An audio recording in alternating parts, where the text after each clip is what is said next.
Só um minuto.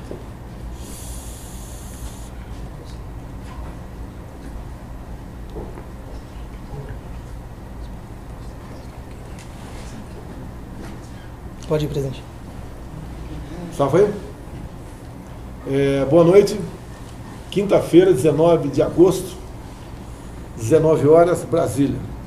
Aqui o nosso Fabiano, nosso intérprete de Libras, e o nosso Pedro Guimarães, presidente da Caixa Econômica Federal. Ele vai falar de balanço, né, de lucro, de prejuízo, de forma bastante sintética, a atuação da Caixa ao longo desses 2 anos e meio, quando ele assumiu a presidência da mesa. Hoje estivemos lá em Cuiabá, obrigado aí, em Cuiabá, fomos entregar tratores, implementos agrícolas para os Parecis, uma etnia que há vários anos produz já em suas terras. E quando nós assumimos, acredite se quiser, tinha uma multa do IBAMA de 130 milhões de reais para o Parecis. E o faturamento deles anual está na casa dos 50 milhões. Ou seja, a gente tem que trabalhar praticamente 3 anos para pagar uma multa que, até pelo seu volume, né, não tinha razão de ser. Parece que a multa era para exatamente inviabilizar a produção deles. Fazer com que os índios voltassem a ter uma vida como se fossem seres humanos isolados numa área, não pudessem progredir. Bem, eles têm uma liderança muito forte, né? Tem lá indígenas que têm curso superior, que são perfeitamente integrados à sociedade, são de orgulhar os seus pais. Bem, a multa foi resolvida, essa questão, em nosso governo. E lá, né, foi discutido também uma coisa que não é apenas o Parecis, tinha várias outras etnias presentes. Eles querem a aprovação de um projeto do Executivo, que nasceu lá com o Almirante Bento, das Minas de Energia, que permite, né, resumindo, as etnias, aos nossos irmãos indígenas, fazer na sua terra o que um fazendeiro branco, né, ou afrodescendente faz do lado da terra indígena. Se quiser fazer, uma vez aprovado o projeto, se uma etnia qualquer quiser continuar vivendo como está, sem problema nenhum. O que eles podem fazer? Vão poder garimpar, plantar, explorar a biodiversidade, quem sabe quiser fazer uma PCH, pequena central hidrelétrica, autorizar asfaltamento por dentro da sua reserva, né? Fazer aquilo que você faz na tua terra. E os nossos irmãos indígenas estão cada vez mais buscando isso. E é prazeroso ouvi-los, né, dizer: queremos trabalhar, queremos o progresso, queremos gerar riqueza, o nosso suor, para que esse recurso seja usado em nosso proveito. Não queremos ser mais tutelados pelo Estado. Que coisa mais bacana do que isso? Eu lembro quando estive lá em região de São Gabriel da Cachoeira, há 2, 3 meses, e conversei com tucanos e anomanos. Por coincidência, em momentos distintos, o que vocês querem? Primeiro pedido: queremos internet. E um mês e pouco depois, o Faria, nosso ministro das Comunicações, né, instalou postos de internet nessas 2 aldeias. Lá também foi tocado no assunto da BR-163, apenas 50 quilômetros, já está bastante batido esse assunto aqui, faltavam 50 quilômetros, uma obra que... É o meu? Acho que é. Não dá bronca em mim mesmo. Tá divertido aí. Apenas 50 quilômetros, faltava asfaltamento, mas quando chovia, época de chuva, né, em torno de 4, 5 meses por ano, a estrada simplesmente era intransitável. Quem ousasse passar por ali levava no mínimo uma semana para vencer 50 quilômetros. Também tocamos na BR-158, lá em Mato Grosso. O que tem a BR-158? É semelhante à BR-163. Também falta aproximadamente 50 quilômetros para ser asfaltado. Mas detalhe, ela passa dentro de uma reserva indígena. E tem uma decisão da Justiça Federal que não pode asfaltar essa área. A gente aprovando esse projeto, né, os nossos irmãos indígenas que vivem lá nessa reserva poderão fazer um acordo e permitir que a estrada que passa por dentro dessa reserva possa ser asfaltada. O que nós estamos fazendo no momento? Olha o absurdo, né?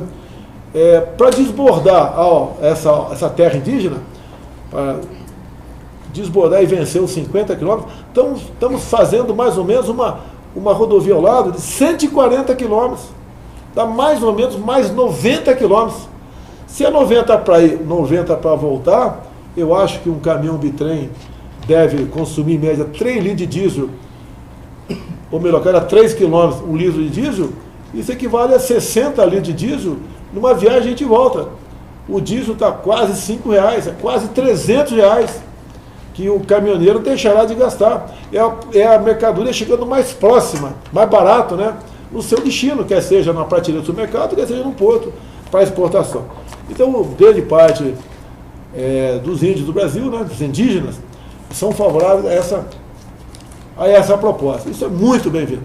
Olha só, hoje em dia, é bom saber, né, quanto por cento do território nacional é usado para pecuária e agricultura? Sabe, Pedrão? 20%. 8% é para agricultura, 22% para pecuária. Em torno de 30% do território nacional é usado para isso. Lógico que as atuais reservas indígenas, que equivale a 14% do território nacional, o que é 14%? O que equivale? Região Sudeste, Minas, São Paulo, Rio e Espírito Santo. Imagine uma área desse tamanho para aproximadamente 1 milhão de indígenas. A reserva Yanomami, 2 vezes o tamanho do Rio de Janeiro para 10 mil indígenas. Vamos supor que 30% dessa área possa ser utilizada de acordo com o interesse do próprio indígena, usar para agricultura e pecuária. Nós vamos dar um salto gigante na produção do que vem do campo. Então tudo é bem-vindo. O mundo cada vez mais precisa de alimentos. Deixo claro, estamos tendo inflação de alimentos no Brasil? Sim, no Brasil e no mundo. O mundo passou a consumir mais no período aí, pandemia, e se Deus quiser, estamos chegando no fim, pelo que tudo parece, né? Se não tiver uma nova cepa, etc., está chegando ao fim. Essa questão da pandemia, o mundo passou a consumir mais. Somando aquela política que eu fui contra, né? Você sabe muito bem, apanhei muito da imprensa, aquela velha política. Fique em casa que a economia te vê depois. Vamos ver, estão vendo depois da economia. Eu queria lá atrás, era tratar da questão do vírus e do desemprego de forma simultânea e com a mesma responsabilidade. Fui impedido de fazer isso aí.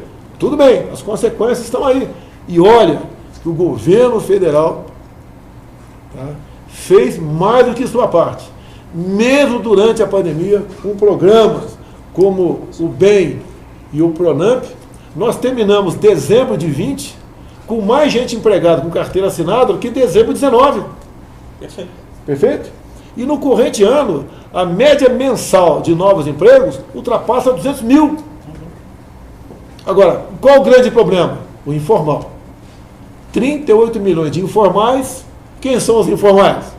É o que vende churrasquinho de gato na praça, é a nossa manicure, muitas vezes é o mecânico, o ajudante de mecânico que trabalha aí num canto qualquer, aí se virando, é o que vendia aí picolé nas arquibancadas do estádio de futebol, biscoito na praia.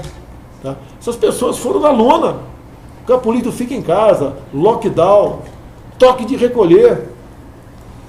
Levou esse pessoal para a lona. Como é que nós conseguimos manter essas pessoas, vamos assim dizer, vivas, né? Não morrendo de fome em casa? Com o projeto do auxílio emergencial, que muita gente critica. Nós gastamos com o auxílio emergencial 2020 o equivalente a 13 anos de Bolsa Família. E tem gente que critica, que não tem viés social, não pensa no pobre. Será que fosse outro governo teria tido essa ideia? Se bem que a ideia do PRONAMP foi do senador Jorginho Melo de Santa Catarina. Tá? Então fizemos tudo isso aí. A pandemia era uma interrogação para todo mundo. Tínhamos que buscar uma maneira de vencê-la. Tá? Tinha um ministro da saúde que tinha um protocolo. Fique em casa, quando sentir falta de ar, procura um médico. Está errado isso, eu não sou médico.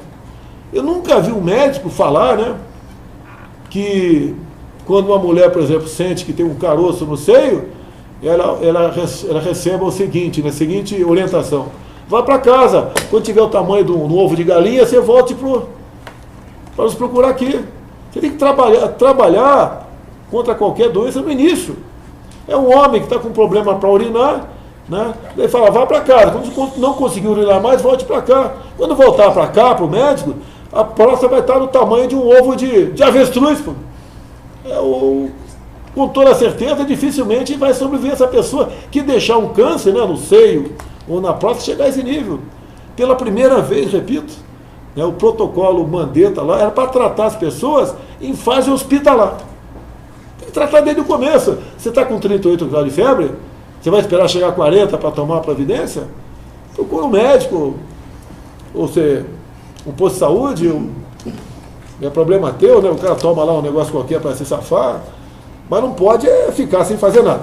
Eu vou passar para o Pedro, mas vou só dar uma esquentada aqui. Isso aqui vou deixar para a semana que vem ou na próxima. Eu quero ver se trago aqui o Montezano, presidente do BNDES. Então eu queria bater em várias coisas aqui. Vocês têm que entender o que aconteceu em gestões anteriores. Documentado, que não tem garganta não. Nós queremos falar sobre obras no exterior, com documentos do BNDES.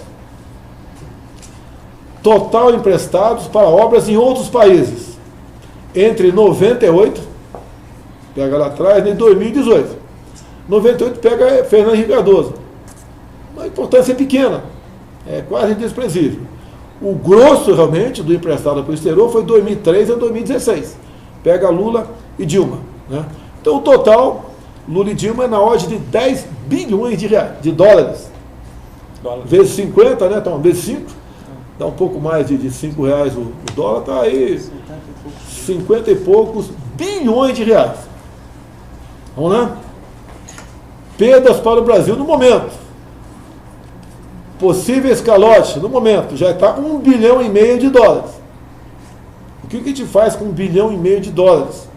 Quase 8 bilhões de reais. É o orçamento anual do Tarcísio. O que o Tarcísio faz? Com pontes, com rodovias, tá? O trabalho dele é espetacular. Tá? Com 8 bilhões de reais, se bem que parte do que o Tarcísio faz é com iniciativa privada. São as concessões. Tá? Mas imagine você dobrando de 8 para 16 bilhões de reais o orçamento da infraestrutura. Ou para o Rogério Marinho, do MDR, Desenvolvimento Regional. Ele, com toda certeza, concluiria em poucos meses a transposição de São Francisco. Deixaria de faltar água no Nordeste. Agora, o governo do PT investiu lá fora e podia ter levado água para o Nordeste. Não fez. Nós vamos ver isso aqui discriminado. Tá? Principais países que o governo aí emprestou dinheiro: Angola, 3,2 bilhões de dólares, tudo em dólares aqui. Argentina, 2 bi. Venezuela, 1,5 bi. República Dominicana, 1,2 bi. Equador, 680 milhões. Cuba, 650 milhões. Países que estão devendo para nós: Venezuela. Pedrão, você é da Caixa, vou perguntar para você, perguntar para o Vuduzinho. Tu acha que o Maduro vai pagar, Vuduzinho? Acho que não. Não vai pagar, pô. Você se coloca no lugar do Maduro. Vamos lá, você é um gordão, né? Porque em ditadura o único gordo é o ditador. O resto todo mundo é pobre, magro, né? Passa fome. Você pagaria no lugar do Maduro? O ano passado, ou final do ano retrasado, nós pagamos uma parcela. Que o avaliza somos nós. Exatamente. Nós não, todo mundo está ouvindo aqui, é o próprio Tesouro. Então, olha só, eu peguei dinheiro do FAT, do Fundo de Amparo ao Trabalhador, e paguei uma parcela de juros que a Venezuela não pagou para o BNDES. A empresa não bateu em mim, parabéns, né? Se tivesse batido em mim, eu falava, olha, eu estou pagando por força de contratos lá do governo do PT com a Venezuela. Presidente, nisso tem um ponto importante que o presidente falou: Fundo de Amparo ao Trabalhador.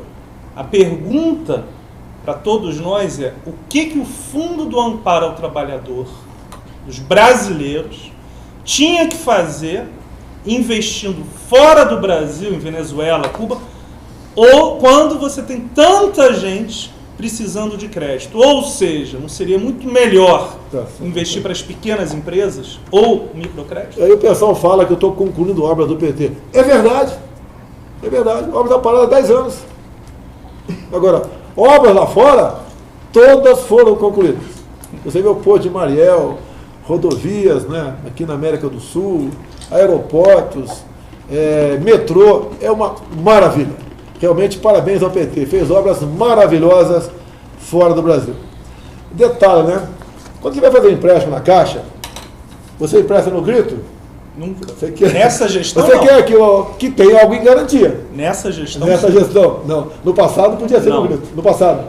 Sim. Tá. Então o que acontece? Que é a garantia. O que é a garantia? O imóvel. É um montão de coisa, né? Normalmente um imóvel... Para Cuba, vocês sabem qual foi a garantia exigida de Cuba, o governo do PT? Charutos. Tá rindo o que aí, cara? Para Cuba, deixa eu ver aqui, quanto é que foi para Cuba? 650 milhões de dólares. Dá 3 bi, dá um pouco mais de 4 bilhões de reais. Já pensou 4 bilhões de reais em charuto? Que maravilha! E uma excepcionalidade para Cuba, né? Por que será uma excepcionalidade para Cuba, né? Fidel Castro tem um poder sedutor enorme, né? Aquela barbão, aquele charutão, né? Companheiro Lula, quebra o galho da gente aqui. O BNDES exige 12 anos para pagar. E o que o Lula falou? Ah, passa para 25. 25 anos para pagar a dívida. Está na cara que, pela idade até do Fidel Castro, né? Ele não ia sobreviver. Tá? Pela idade, é natural. De acordo com a idade aqui, a gente vai deixando aqui essa terra aqui. Ah, tudo bem. E a redução de juros, né? Tem os juros do BNDES, do empréstimo, e para alguns países esse juro foi reduzido em 90%. Tá? Então, para que país, né? Venezuela, Argentina e Equador, especificamente, e Cuba também, né? Isso, presidente, só para ajudar. Muitas vezes você pode emprestar e até receber de volta. Mas um ponto muito importante é a taxa de juros cobrada. Eu não sabia disso. Se você reduz em 90% a taxa de juros, é um enorme subsídio. Não existe isso. Isso não existe. Não, mas eu quero falar outra coisa para brasileiros também. Semana que vem eu falo nota. Agora vou poupar os brasileiros aqui. BNDES ainda. Tinha um programa de sustentação de investimentos, tá? Que era permitido ser comprado do BNDES, né, via BNDES, ônibus, caminhões, tratores e de tecnologia, e de repente apareceu uma tal de MP, medida provisória, que muitas vezes ela é emendada ali e passa desapercebida. Essa MP passou a incluir também, que o BNDES financiar o quê? Jatinhos. Você comprou o teu jatinho? Você não era amigo dos caras.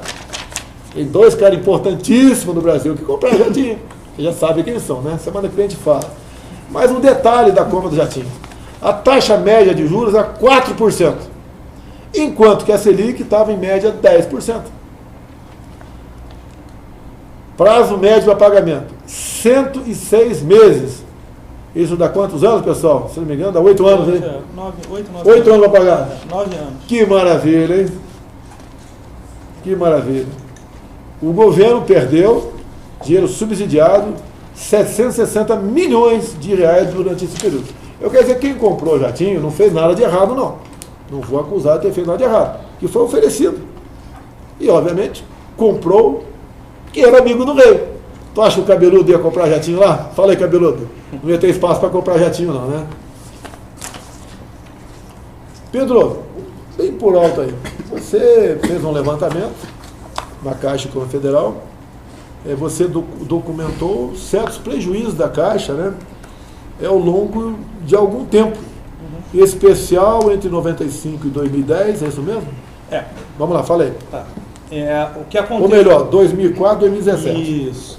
De 2004 a 2017, existiram uma série de operações na Caixa, no FGTS, que é o Fundo dos Trabalhadores, e no FIFGTS, outro fundo, todos garantidos pela Caixa. Já falo o total das perdas, presidente, ou depois? Com calma. É um dinheirinho, vamos assim dizer, perto do BNDES, perto da Petrobras, é dinheiro de pobre. Mas fala aí, quanto é que foi? Foram 46 bilhões de reais que a Caixa Econômica Federal perdeu diretamente ou por ter que garantir a rentabilidade do FGTS e do FIFGTS. Ou seja, os brasileiros perderam em empréstimos ou investimentos em empresas que, como o presidente falou antes, não foram feitos de maneira correta. Isto está no nosso relatório de administração, páginas 3 e 4, mostrando, no termo técnico, as ressalvas, ou seja, as pendências no balanço. Por isso nós colocamos as ressalvas, com investigação do Ministério Público Federal, da Polícia Federal. Pedro, tem alguma indicação para vice-presidente, para diretorias da Caixa Federal? Alguma indicação política? Desde que eu assumi que o senhor me escolheu no primeiro dia do governo, zero. E nós trocamos presidentes 108 dos 120 principais executivos. Ele tem paz para trabalhar. Ele liga para qualquer vice-presidente diretor, fala o nome e sabe da sua competência. E sabe que aquela pessoa deve prestar contas para ele e não para partido. É a mudança. Tanto é que a Caixa, desde quando ele assumiu, 2 anos e pouco, deu mais lucro que os últimos 20 anos. É isso mesmo? No primeiro ano do governo Bolsonaro, em 2019, nós tivemos mais lucro do que nos 8 anos do governo Fernando Henrique, que foi até prejuízo, e nos 8 anos do governo Lula. E nos 2 anos e meio do governo Bolsonaro, nós tivemos 45 bilhões de reais de lucro, com o que o senhor sempre fala, com as menores taxas do mercado. O cheque especial ele era em média 14%, em média passou para quanto? Na média hoje 4%, começando de 1,8%, mas na média 4%. Os empréstimos para casa própria, era quanto, passou para quanto? TR mais 11, 11,5%, e hoje começa de TR mais 6,25%, um pouquinho mais. Uma coisa muito importante, o ex-deputado Toninho Pinheiro, lá de Minas Gerais, ele por coincidência era lindeiro do meu gabinete ali, lindeiro, né? Usa no campo essa palavra, né? Faz divisas com o meu gabinete ali, o Toninho Pinheiro ali no anexo 3 da Câmara dos Deputados. E ele sempre foi um defensor, e é o filho dele agora, da Santa Casa. Trouxeram o problema para mim e nós te buscamos, né? E você resolveu, acredito, na medida do possível, os problemas da Santa Casa. A Santa Casa estava endividada com a Caixa e pagava em média quanto por cento de juros por ano? Inacreditável, presidente. Chegava a 30% ao ano, quando a Selic estava em 3, 4%, com garantia do SUS. Ou seja, a perda da Caixa só existia se houvesse o fechamento da Santa Casa. Nós reduzimos para 7, 8%, ou seja, uma redução superior a 70%. E mais do que isso, demos pausas, renegociamos o crédito. Então, no momento mais sensível desde o começo da pandemia, reduzimos juros, renegociamos e demos 6 meses de pausa. Vamos lá. Nós assinamos semana passada, como já toquei nesse assunto aqui, uma medida provisória sobre a venda direta do etanol. Então, não vou tocar de novo no assunto, já foi debatido aqui. E agora, a ministra Tereza Cristina, da Agricultura, lá do nosso querido Mato Grosso do Sul, veio com uma proposta e nós assinamos uma medida provisória de interesse dos pequenos criadores. Bem, o mundo todo consumiu mais. Da onde é que a galinha engorda ou bota ovo? Comendo o quê? Basicamente milho. O porco, como é que se engorda o porco? Além do olho do dono, né? Comendo milho também. Tivemos uma geada agora, matou a safrinha de milho em uma parte considerável do Brasil. Com a tendência, aumentar o preço do milho. Se aumentar o preço do milho, aumenta a da galinha, aumenta dos ovos, da carne de porco, etc. E eu não sabia disso, né? Logicamente, eu não tenho como saber particularidades, com profundidade o que acontece no Ministério. Ela trouxe para mim, eu falei com ela, né? E como é que faz para diminuir o preço do milho? Não é na canetada, não. Na canetada não dá certo. Pior do que a inflação, gera desabastecimento. Ela estudou bastante, né? Uma das medidas tomadas por SMP, entre outras, essa da MP, a venda direta do milho, do produtor para o consumidor, ou melhor, para o criador. Vai beneficiar em grande parte quem? O pequeno criador do Nordeste. Ele tem lá na casa dele lá uns porquinhos, tem lá umas galinhas para consumo próprio, né? E o preço lá em cima desequilibra. Nós sabemos que o poder aquisitivo da população brasileira não está bom, sabemos disso. Se puder recuperar, a gente recupera. Tá? Mas buscamos aí de outra forma resolver isso. Então, uma medida provisória que vai ajudar muito aí os pequenos criadores no tocante à venda. O certo é a venda direta do milho. Vocês podem ver uma coisa que o meu subconsciente falou para não falar, mas eu vou falar. Aqui a gente não pode fugir da verdade. O ano passado também procurou a ministra da Cristina e falou: presidente, o pessoal do estado do Amazonas gostaria de também plantar cana-de-açúcar. Major Vitor Hugo, qual o maior estado territorial do Brasil aí? Acho que é o Amazonas, né? Depois eu acho que é o Pará e Mato Grosso. Né? Um estado enorme. Tem município lá do estado do Amazonas que a área dele é maior que muitos estados do Brasil. Muitos países da Europa. Muitos países da Europa. Né? Então, ela falou que poderia ter pressões de setores ambientalistas, da comunidade internacional. Então, eu assinei o decreto. Não correu problema nenhum. Em alguns locais se planta cana-de-açúcar agora no estado do Amazonas. E era proibido. Ou seja, como é que chega o etanol? Como é que chegaria o etanol no estado do Amazonas? Por via terrestre, obviamente, ou por barcaças. Olha o preço que chega na ponta da linha. Falando em preço de combustível. Eu vou repetir aqui porque hoje falei novamente lá em Cuiabá. O gás de cozinha está caro? Falei, Major. Está caro, né? R$130 em média. Está caro? Está caro. Mas vou falar ao contrário. Não está caro. Custa R$45 lá, quando ele é engarrafado. R$45. Bem, tem impostos. O que eu fiz? Zerei imposto federal. Não é fácil, você tem que arranjar uma fonte compensadora. Arranjamos. Eu zerei imposto federal. E o gás de cozinha hoje, R$45, imposto federal zero. Tem o ICMS, cada estado tem o seu ICMS.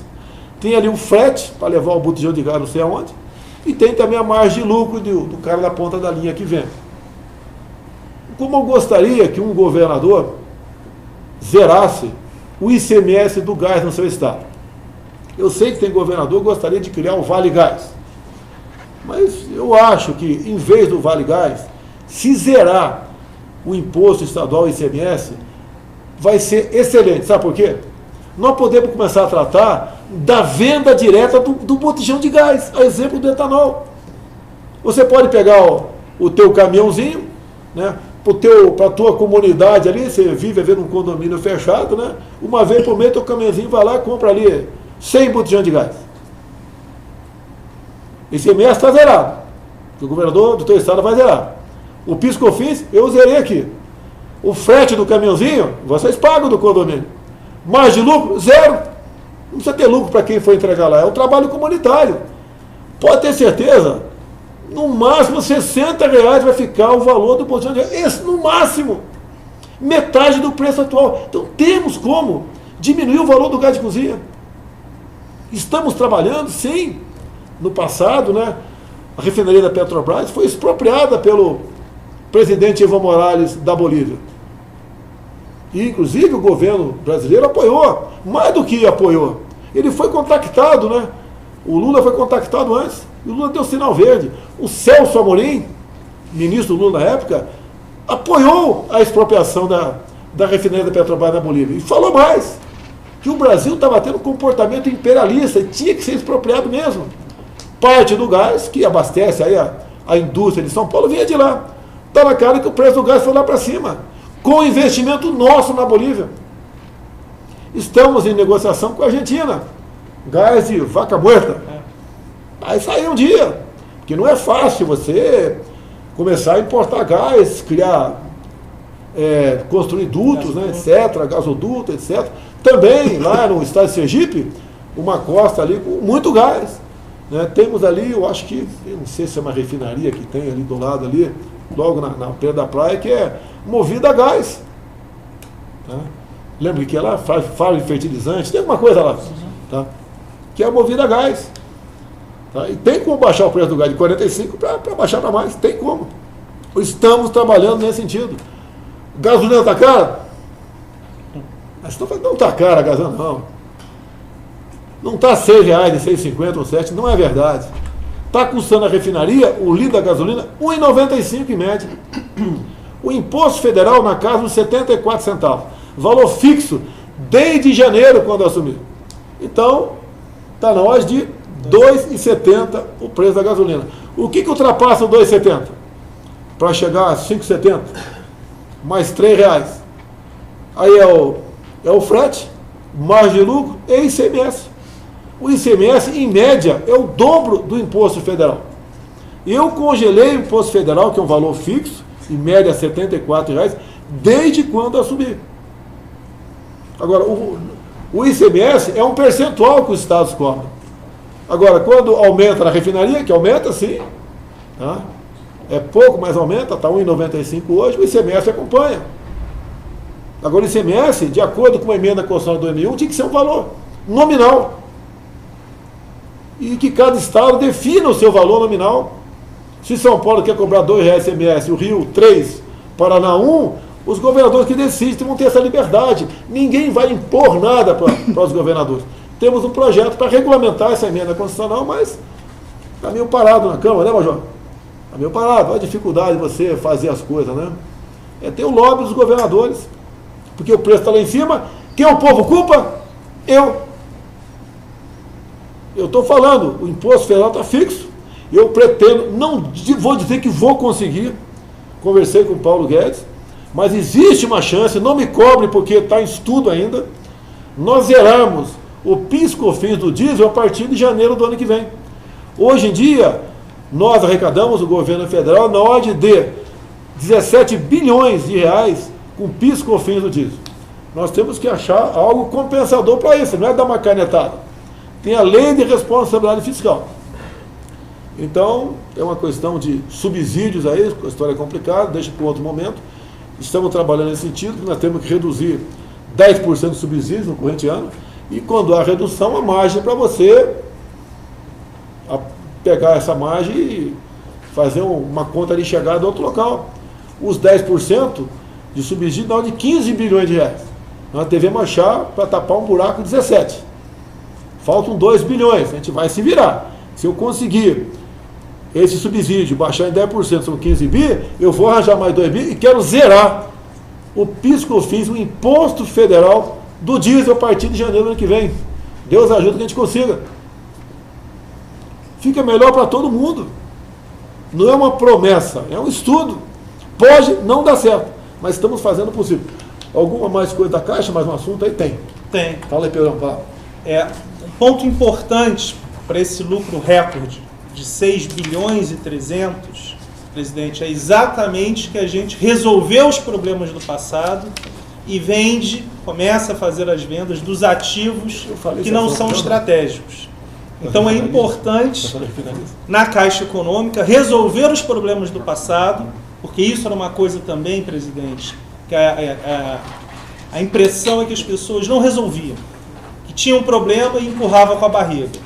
Então, é muito importante resolver aquelas questões, por mais complexas que sejam. Então, acho que do ponto de vista do resultado, a gente tem um lucro recorde, a gente mostrou que os balanços durante 10 anos da Caixa, do FGTS e do FGTS tinham problemas, tinham ressalvas, hoje não tem mais, e a Caixa tem esse compromisso social com o Brasil. Olá. As nossas mídias sociais, né, Facebook, YouTube, Instagram, está na hora de 80 mil. Pingo nos Is, 140 mil. Parabéns aí, Augusto Nunes. Jovem Pan, 35 mil. Você soma, né, Jovem Pan com o Pingo nos Is? Então dá na ordem de 175 mil pessoas online agora, na Jovem Pan. Folha Política, 10 mil. Total na ordem de 270 mil. Sem contar outras mídias que transmitem o nosso sinal. Alguma coisa mais, Pedrão? Pode encerrar aqui? Pode. Tem pergunta aí? Vamos embora aí. Eu queria... Tem algum jogo de futebol hoje?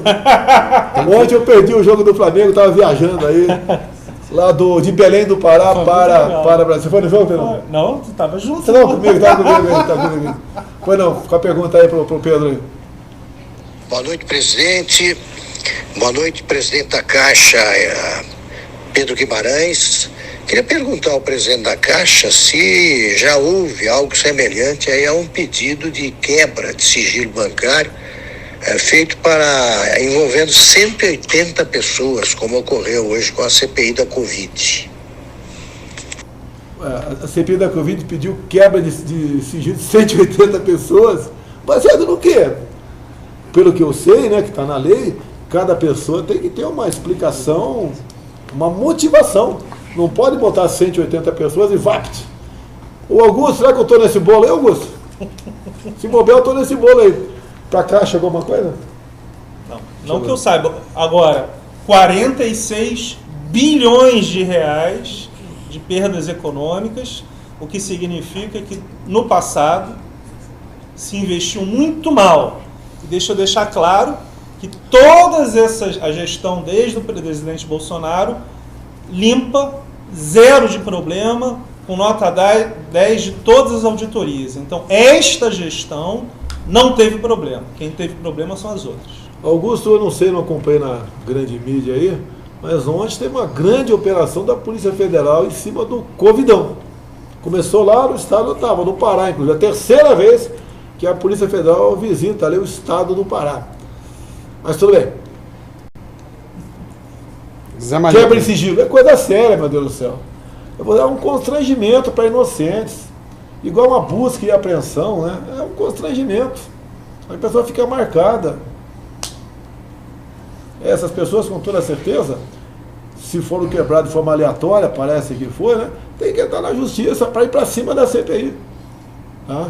Começar lá a mostrar para 3 ou 4 da CPI que não são dono do mundo, não. Tentaram de toda maneira achar corrupção no meu governo, não acharam. Se achassem, eu ia agradecer a vocês e ajudar a investigar. Não acharam nada. Não se gastou, não se recebeu uma ampola da Covaxin, não se pagou R$1 para a Covaxin. Ah, ele tinha vontade. Pessoal, vou julgar as pessoas porque tinha vontade, não sei o que passa a cabeça das pessoas. Tá? Se alguém lá no Ministério tinha vontade de faturar, a vontade é uma coisa, botar no papel e fazer outra, completamente diferente. Vamos começar a criminalizar as pessoas por... Não é intenção, intenção é que você acha que ela tinha. Estamos 2 anos e 7 meses sem corrupção. No passado, era 2, 3 escândalos por semana. O pessoal assistia lá a televisão, lá, aquele duto enorme jorrando dinheiro. Petrobras, acabei de falar aqui, em torno de 230 bilhões de prejuízo. BNDES, Caixa, Banco do Brasil. O Palocci disse, em delação premiada, só você botar o nome dele, né, que o único local que não foi aparelhado, não foi entregue para negociatas políticas, foi o Banco Central. O Palocci disse, se entrasse no coração do sistema ia quebrar tudo. E não faltou gente querendo ir para lá. Tivemos indicações políticas no BNDES depois. Tivemos. Né? Mas não é o caso aqui. Outra pergunta aí. Desculpa aí, Augusto, eu acho que o Pedrão aqui não tem como responder essa aí, porque não, se chegar uma decisão judicial lá, ou da CPI, né, vai ter que cumprir. Vamos lá. Salve, muito boa noite, presidente Jair Bolsonaro. Minha pergunta para o presidente da Caixa, Pedro Guimarães.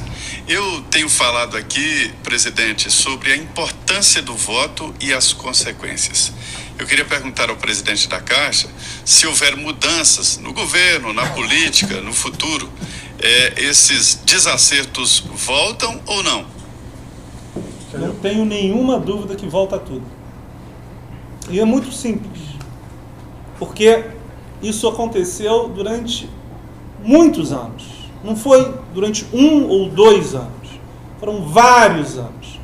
É muito poder na Caixa Econômica Federal, eu converso sempre com o presidente. A Caixa tem um poder muito maior que basicamente todos os ministérios, porque nós fazemos política social, tem 800 bilhões de reais de crédito, não tem mais patrocínio de clube de futebol, não tem mais publicidade. Quanto que se gastava em publicidade? Talvez seja isso que o pessoal às vezes fica bravo com o presidente.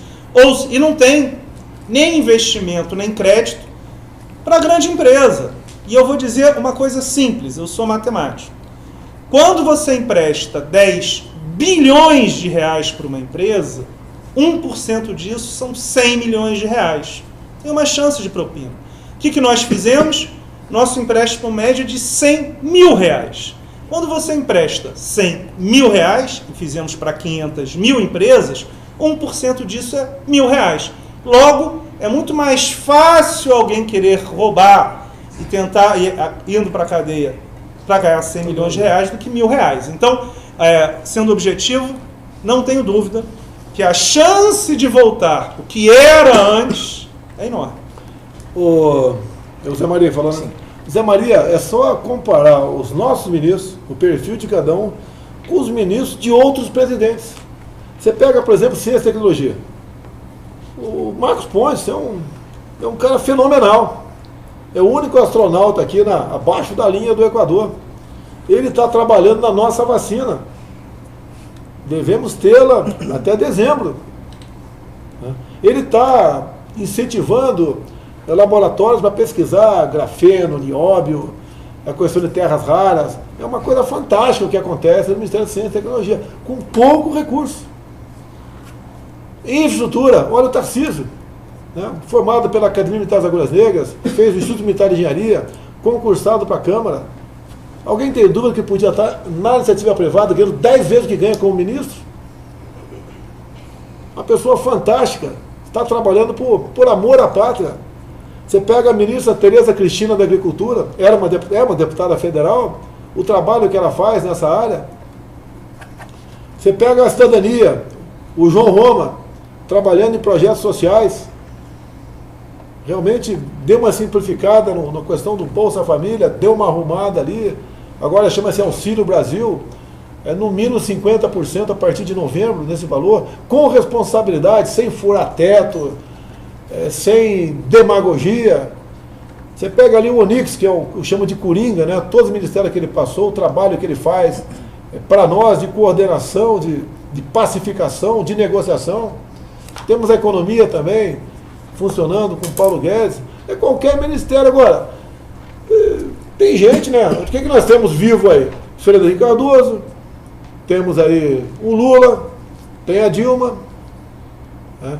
Se essas pessoas voltarem ao poder, não é ele ou ela vai voltar ao poder, vai trazer essa turma toda. Quem foi o primeiro ministro chefe da Casa Civil do Lula? Foi Zé Dirceu, que agora falou no ato falho. Imagina se eu falo aquilo, né? Tentaram me botar no caso Marielle, pelo amor de Deus. Olha o Zé Dirceu, ele está falando. Erramos na facada do Bolsonaro. E fica por isso mesmo. Quem substituiu o Zé Dirceu na Casa Civil? E vocês sabem por que eles são da Casa Civil? Por causa do escândalo lá dos Correios. Quem substituiu foi a Dilma Rousseff. Quem integrou já o Ministério das Minas e Energias no governo Lula? Dilma Rousseff. Quem foi conselheiro da Petrobras? Dilma Rousseff. Acabei de falar o que aconteceu com as empresas. Se o Lula voltar, volta essa turma toda. Tem gente melhor que eu por aí, tem centenas, milhares de pessoas. Mas tem que se candidatar, poxa. Não é fato que é moleza, vamos lá, vamos ganhar. Para mim foi um milagre eu sobreviver à facada. É um milagre uma eleição também, não tinha nada para ser eleito. Não tinha as coligações, o meu turno, só tinha eu, o PSL e um partido pequeno, o PRTB, mais nada. Junto a 15 segundos de televisão, fundo partidário praticamente zero. Nós fizemos uma vaquinha, arrecadamos 4 milhões de reais, gastamos 2 milhões e meio. 2 milhões e meio numa campanha presidencial. Você sabe quanto é o limite para cada deputado federal gastar durante a campanha agora no corrente ano, no ano que vem? Por coincidência, 2 milhões e meio de reais. Que o cada deputado pode receber do fundo partidário. Amanhã sai a sanção ou veto do fundo partidário. Ok, pessoal? Fica tranquilo aí, tá? Vamos fazer a coisa certa. Então, por coincidência, o que nós gastamos em 2018 numa campanha para presidente da República é quanto cada deputado federal poderá gastar agora por ocasião da sua reeleição. E todos eles vão gastar isso aí. Porque o fundo partidário, tendo em vista o número de candidatos que tem ali, dá para 2 milhões e meio para cada um, vai sobrar dinheiro para a gente que vai disputar aí o primeiro mandato também. Tem mais perguntas? Senhor. Vamos lá. Boa noite, presidente Bolsonaro. Boa noite, presidente da Caixa, Pedro Guimarães. Presidente, em primeiro lugar, quando foram descobertas exatamente essas irregularidades? Foram no início do atual governo ou são descobertas recentes que aconteceram agora? E gostaria de saber também se esses dados que foram levantados foram encaminhados a alguma autoridade, ao Ministério Público, por exemplo, e aí que destino teve isso, se já houve a responsabilização de responsáveis por esses delitos. Obrigado, boa noite. Sim, excelente pergunta.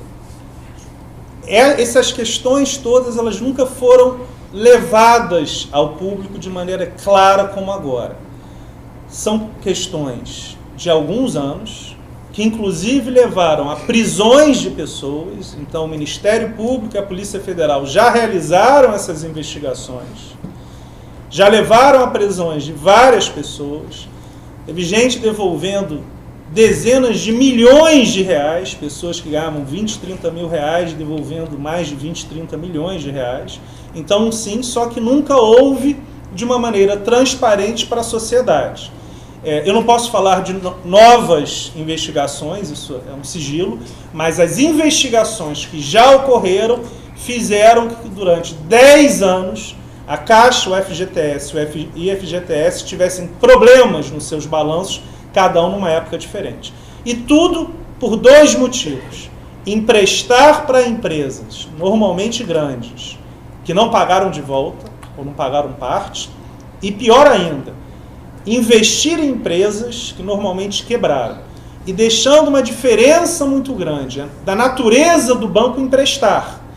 E na maioria das vezes você recebe e às vezes você não recebe. Não tem nada a ver isso aqui. Todas essas análises foram análises de indícios claríssimos de fraude e que levaram de novo a prisões e a investigações. Mas isso de 2004 a 2017 e nós estamos levando ao conhecimento de vocês agora. É igual eu falei por alto aqui, a questão da Petrobras, ou dos empréstimos do BNDES, né, para outros países, ou para amigos do rei comprarem aqui jatinhos no Brasil. É notícia antiga, mas nós estamos agora detalhando, mostrando realmente como essas instituições eram usadas. Tem caso novo? Se tem, a gente fica aqui no sigilo, né, no tocante, porque estão havendo operações nesse sentido com toda certeza. E o que é importante falar? Agora não tem. Então, esta é uma questão também importante, porque só que eu conversei com o presidente e acho que é importante falar. Porque hoje em dia, parece que as pessoas esqueceram do que era no passado. Então, de fato, na Caixa, no BNDES, na Petrobras, não existe isso hoje, nem de perto.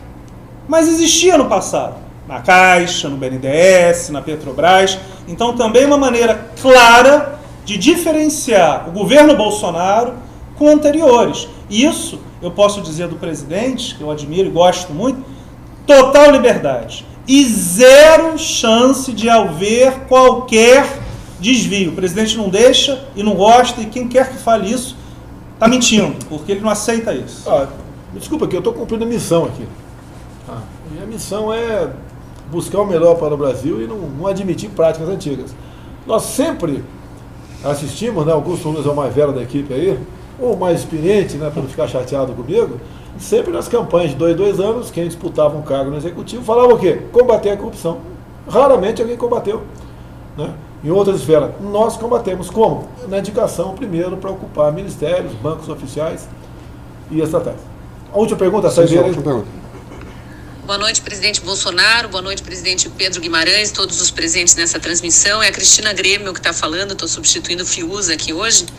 Queria saber sobre os lucros da Caixa Econômica Federal, presidente Pedro Guimarães. Hoje foi anunciado um lucro recorde de 10,8 bilhões no primeiro semestre desse ano. Foi a maior alta em comparação ao mesmo período. Foi uma alta significativa de quase 100% em comparação ao mesmo período de 2020 e a maior alta já registrada para um primeiro semestre pelo banco. A que se deve isso, considerando que estamos ainda em plena pandemia e que a economia brasileira ainda patina? A gente tem muito para caminhar. Obrigada, boa noite. Primeira coisa, Cristina, quando não se faz desvio, já ajuda muito.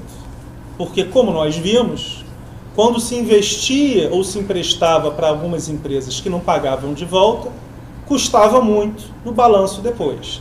Então, o fato da gente investir, emprestar para quem paga de volta, mesmo com dificuldade, e nós, na pandemia, demos todas as oportunidades para as pessoas pagarem 6 meses depois, ou seja, renegociamos as dívidas. Mas o que é claro, micro e pequena empresa, se ela não pagar, ela fica com o nome sujo e acabou.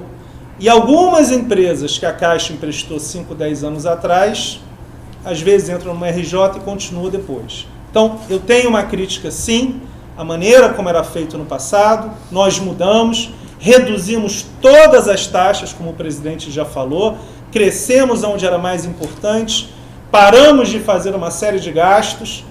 Por exemplo, não tinha falado isso ainda, presidente, um dado para todos vocês, que é um dado que o senhor vai gostar, simples, para ficar claro. Sabe quantos prédios a Caixa ocupava na Avenida Paulista? 10. Não há razão. Nós fomos para 2, era para 1, mas não deu, vamos acabar em 1. Aqui em Brasília, 21 prédios. A Caixa tinha mais prédios provavelmente que o governo federal, mais que quase ministérios. 21. Foi para 4 e 2 com TI. Esses são exemplos de como se gastava fácil e não se olhava a Caixa como se fosse o seu próprio dinheiro. Então, desculpa ser um pouco mais extenso, mas o resultado vem emprestando direito, não gastando de maneira supérflua e fazendo todas as escolhas de maneira técnica, porque existem, os empregados da Caixa são muito capacitados. E tudo isso pagando o auxílio emergencial. Bem, a primeira-dama não é candidata a nada. Não pode pela lei, né? Mas ela te procurou um tempo atrás sobre contratação de acordo com a lei de pessoas com deficiência. Isso. Quantas pessoas você contratou? Excelente. Nós chamamos 3 mil, todas as pessoas que tinham no concurso vigente, 2 mil vieram, e, presidente, notícia nova hoje, acabamos de autorizar mais 1.000 PCDs, ou seja, pessoas com deficiência, e mais 3 mil pessoas, ou seja, 4 mil no total, porque estamos abrindo 268 agências, o único banco no Brasil abrindo agência. Olha só, a Caixa, né, antigamente se falava, por exemplo, Plano Safra, falava em Banco do Brasil. Agora a Caixa também entrou nesse mercado. E tem uma linha de crédito especial para a agricultura familiar. Exatamente. Que a agricultura familiar, quem produz que na periferia das cidades e leva para a mesa do pessoal da área urbana. Isso ajuda realmente a baratear o preço das coisas e ajuda também esse pequeno agricultor, né? Agricultura familiar. E a Caixa entrou nessa área também. Parabéns, Pedrão.